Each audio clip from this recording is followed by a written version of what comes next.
যে আমি অমুক সরকার পদত্যাগ করলে 10টা রোজা রাখবো, কিন্তু কেউ কেউ বলে যে রোজা রাখা যাবে না, আমি এখন কি করব? আপনার মতামত চাই।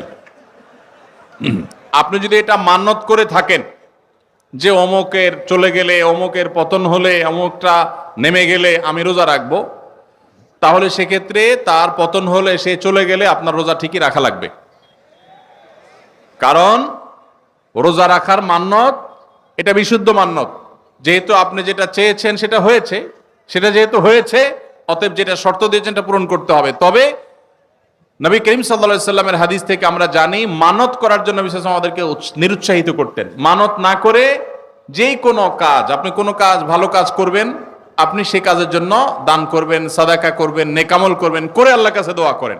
আল্লাহকে শর্ত দিবেন না, আল্লাহ তুমি আমার এটা দাও তাহলে আমি এটা দেব। এটা হলো ইন্নামা ইউস্তাখরাজু মিনাল বাখিল। নবী সাল্লাল্লাহু আলাইহি ওয়াসাল্লাম বলেছেন এটা হলো কৃপণের সম্পদ